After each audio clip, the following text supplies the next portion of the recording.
اور یہ کے بعد ہر قوم میں جیسے جیسے بگاڑ آتا گیا، فساد آتا گیا، انبیاء علیہ الصلوۃ والسلام دنیا سے رخصت ہوتے گئے۔ ہر قوم کے لیے، ہر خطے کے لیے، ہر جگہ کے لیے اللہ تبارک و تعالیٰ نے انبیاء علیہ الصلوۃ والسلام کو اتارا۔ گزشتہ زمانے میں ایسا بھی رہا کہ بیک وقت کبھی الگ الگ خطوں میں دو دو نبی بھی ہوئے، دو دو رسول بھی ہوئے، لیکن جناب محمد رسول اللہ صلی اللہ علیہ وسلم کا زمانہ حضرت عیسیٰ علیہ السلام کے بعد تقریباً 650 سال کے بعد یہ زمانہ جب آیا تو آپ کو اللہ رب العالمین نے رحمت للعالمین بنا کر کے بھیجا، سارے جہان کا نبی بنا کر کے بھیجا۔ اور سارے جہان کا ہی نہیں، آپ خاتم الانبیاء ہیں، آپ افضل الرسل والملائکہ ہیں، آپ کے بعد نبوت کے دروازے بھی بند ہیں، اور آپ خشکی اور تری اور ساتوں زمین اور ساتوں آسمان تمام کے نبی بنا کر کے آپ دنیا میں بھیجے گئے، اور آپ پر نبوت کا دروازہ بند کر دیا گیا۔ یہ جناب محمد رسول اللہ صلی اللہ علیہ وسلم کی ذات ہے۔ اب مسئلہ یہ ہے کہ جناب محمد رسول اللہ صلی اللہ علیہ وسلم آخری نبی دنیا میں تشریف لے آئے۔ ایک وقت ہے جس وقت پہ ہر کسی کو دنیا سے پردہ فرما جانا ہے، دنیا سے وصال ہو جانا ہے، دنیا سے رخصت ہو جانا ہے۔ پھر کیا معاملہ ہوگا؟ پھر کیا ہوگا؟ یہ مشن ایسے آگے کیسے چلے گا؟ یہ تعلیم آگے کیسے چلے گی؟ اب اس کے بعد جو لوگ موجود ہیں یہ کتنے دیر تک باقی رہ سکتے ہیں؟ چلو ہو سکتا ہے کہ 100 سال باقی رہ جائے، 150 سال باقی رہ جائے، اس سے زیادہ تو کوئی باقی نہیں رہ سکتا نا۔ پھر اس کے بعد یہ مشن کیسے آگے چلے گا؟ پھر اس مشن کو جناب محمد رسول اللہ صلی اللہ علیہ وسلم نے اپنی امت کے سپرد کیا اور اپنی امت کو سکھایا اور بتایا، اور صاف صاف لفظوں میں فرمایا بخاری شریف کی حدیث، فرمایا بلغوا عنی ولو آیا، کہ لوگوں بڑی اچھی طرح سمجھ لو، بڑی اچھی طرح سیکھ لو، اور بڑی اچھی طرح اس بات کو سمجھو کہ اگر کوئی شخص ایک بات بھی اگر جانتا ہے، اگر شریعت کے بارے میں، اگر دین کے بارے میں، ایمان کے بارے میں، اسلام کے بارے میں، قرآن کے بارے میں، حلال جانتا ہے، حرام کے بارے میں جانتا ہے، ایک بات بھی اگر اسے معلوم ہے تو یہ اس کی ذمہ داری ہے کہ وہ دوسروں تک پہنچائے، دوسروں کو سکھائے اور دوسروں کو بتائے کہ حلال کیا ہے، حرام کیا ہے، صحیح کیا ہے، غلط کیا ہے، قرآن میں کیا ہے، حدیث میں کیا ہے۔ لوگوں آج ہم یہ کہہ کے نکل جاتے ہیں جو کر رہا ہے وہ کرتا رہے، جو کرتا ہے وہ جانے، ہم کہاں جائیں اپنا سر فروانے؟ یہ نہیں ہو سکتا، یہ نہیں ہو سکتا، ذمہ داری نبھانی پڑے گی۔ گزشتہ جو میں نے قرآن کی آیت پڑھی تھی اس میں ہی میں نے یہ بات بتائی تھی کہ اللہ نے یہ تو حکم دیا یا ایھا الذین آمنوا قوا انفسکم واہلکم نارا، لوگوں پہلے اپنے آپ کو بچاؤ، وہ ایک بات جو جانتے ہو اس پہ عمل کرو، اس کے بعد وہ بات اپنے گھر والے کو سکھاؤ، اپنے گھر والوں کو جہنم کی آگ سے بچاؤ۔ اس کے بعد تیسری ذمہ داری عائد ہوتی ہے کہ جو تمہارے پڑوس میں ہے، جو تمہارے محلے میں ہے، جو ملک میں ہے، جو گاؤں میں ہے، کہیں بھی ہے، اگر جہاں تک تمہاری رسائی ہو سکتی ہے، لا نکلف نفسا الا وسعها، جہاں تک ہماری پہنچ ہے، جہاں تک ہماری طاقت ہے، جہاں پر ہمیں سنا جا سکتا ہو، جہاں پر ہم بول سکتے ہو، وہاں پہ بولو، وہاں پہ اس بات کو بتاؤ۔ آقا صلی اللہ علیہ وسلم نے فرمایا ایک بات بھی اگر جانتے ہو تو اسے سکھاؤ اور بتاؤ۔ آقا صلی اللہ علیہ وسلم نے صحابہ کے مجمع میں خطاب فرمایا اور فرمایا تعلموا الفرائض والقرآن وعلموا الناس فإنی مقبوض۔ اے لوگوں بڑی اچھی طرح سمجھو، تعلموا الفرائض، فرائض کو سیکھو، والقرآن، اور قرآن کو سیکھو، اور اتنا ہی نہیں، وعلموا الناس، اور لوگوں کو بھی سکھاؤ، جو نہیں ہے اسے بھی بتاؤ، جو نہیں جانتا ہے اسے بھی سکھاؤ، جو نہیں آتا ہے اس کو بھی پکڑو، اسے بھی سکھاؤ، اسے بھی فرائض بتاؤ، اسے بھی قرآن بتاؤ۔ کیوں آگے آقا صلی اللہ علیہ وسلم نے فرمایا فإنی مقبوض، کیونکہ میں بھی رخصت ہو جانے والا ہوں، میں بھی چلا جانے والا ہوں۔ یہ ذمہ داری ہے کہ تم سیکھو اور دوسرے لوگوں کو سکھاؤ، یہ ذمہ داری ہے کہ ہم جانتے ہیں اپنے بعد والے کو سکھائیں۔ کیوں؟ فإنی مقبوض، ہم جانے والے ہیں، آپ جانے والے ہیں، سب جانے والے ہیں۔ یہ ذمہ داری ہے کہ اپنی موجودگی میں، اپنے رہتے ہوئے، اپنے آگے کے لوگوں کو، اپنی نسل کو، اپنی اولاد کو، اپنے خاندان کو، اپنے محلے کو، اپنے علاقے کو، اپنے معاشرے کو بتایا جائے، سکھایا جائے اور اسے سمجھایا جائے۔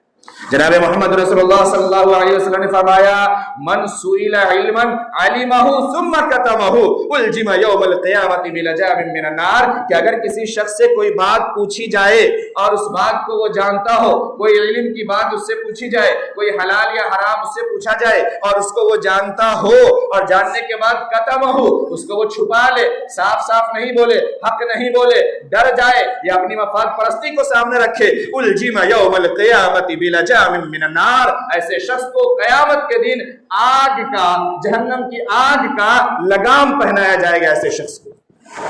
آج ہم جانتے ہیں کہ حق پہ کون ہے، ہم جانتے ہیں کہ غلط پہ کون ہے، ہم جانتے ہیں کہ حلال کیا ہے، ہم جانتے ہیں کہ حرام کیا، مگر بولیں گے نہیں۔